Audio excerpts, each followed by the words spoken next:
Hello guys, class 10th का chapter 15.1 question number 19 है, जिसको आ जाइए हम समझते हैं।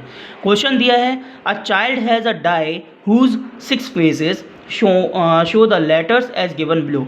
इसमें बोला एक बच्चा है, उसके पास एक पासा है जिस पासे में निम्नलिखित निम्नलिखित मतलब अक्षर अंकित हैं। ठीक है, वो अक्षर क्या क्या अंकित हैं, जिसमें है A B C D E A, ये अक्षर उसमें अंकित हैं। The die is thrown once, what is the probability of getting A या डी।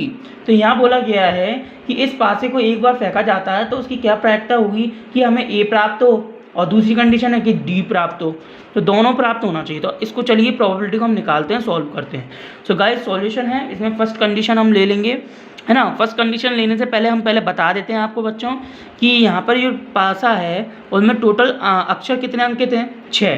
कैसे पता चला, यहाँ पर क्वेश्चन में भी बोला 6 फेजेस हैं, तो पासा में से 6 फेजेस होते हैं। तो यहाँ पर कैसे हुए, ABCDEA, ये 6 फेजेस हो गए, यानी कि टोटल नंबर कितने हो जाएंगे बेटा, NS बेटा टोटल कितना हो जाएगा आपका, ये हो जाएगा 6 हो जाएगा।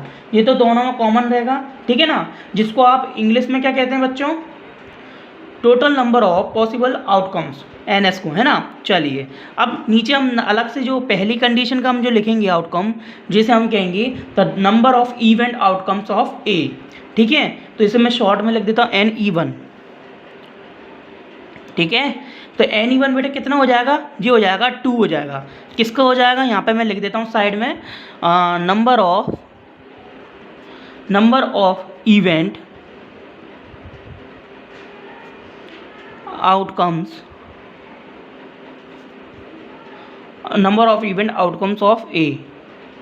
ठीक है, तो ये आपका है ना, ये किसका हो गया, 2 हो जाएगा। 2 क्यों, आप पासों को देखिए या ध्यान से देखिए इसके फलकों को, इसमें A 2 बार आ रहा है, एक तो एक बार ये हो गया और एक बार ये हो गया। इसी रीज़न से E1 हमारा क्या हो गया, 2 हो गया टोटल। ठीक है, तो यहाँ पे ऐसा तो कुछ बोला नहीं है कि A 2 बार होना चाहिए, एक बार होना चाहिए, इसलिए इनने बोला कि A प्राप्त हो। अब ये तो ना बोला है कि एक बार ही होना चाहिए, 2 बार, इसलिए हमने 2 बार है तो 2 बार ले लिए। क्लियर है, चलो अब नेक्स्ट है। अब आपको ये दोनों पता है, अब आपको पता चल गया कि E1 क्या है और S क्या है, तो समझ लीजिए फॉर्मूला आप सब लोग जानते ही हैं, वी नो डैट करके क्या लिखेंगे बच्चों, PE1 इजकल्स टू में NE1 अपॉन में NS। ठीक है, तो ये फॉर्मूला आप सभी जानते ही हैं स्टूडेंट, है ना। चलिए तो PE1 बेटा कितना है आपका, PE1 इजकल्स टू में NE1 कितना है बेटा 2, NS कितना है बेटा 6। कट रहा है तो काट दीजिए, 2 × 2 2 3 या 6, तो बेटा क्या आ जाएगा 1/3। तो पहली कंडीशन आपकी सॉल्व हो गई है, ए मिलने वाली, जिसमें 1/3 आ गया आंसर। ठीक है, चलिए अब नेक्स्ट सेकंड कंडीशन क्या है बच्चों, सेकंड कंडीशन में भी NS तो सेम ही रहेगा, है ना। तो यहाँ पर हमारा NE2 चेंज होगा, कैसे चलिए बताता हूँ। तो बेटा NE2 कितना होना चाहिए आपका, यहाँ पर देखिए फलकों में कितने D हैं, देखा तो हमने एक ही D मिल रहा है हमें, तो एक ही D है तो एक लिख देंगे। और रीज़न क्या है, तो बेटा लिख सकते हैं आप शॉर्ट में लिख देते हैं आउटकम्स ऑफ D।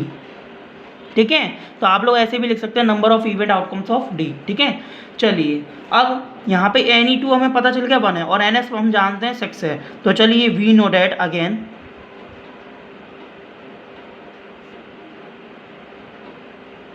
फॉर्मूला क्या है, PE2, इस बार E2 हो जाएगा क्योंकि सेकंड कंडीशन पे है ना, और NE2 अपॉन में NS।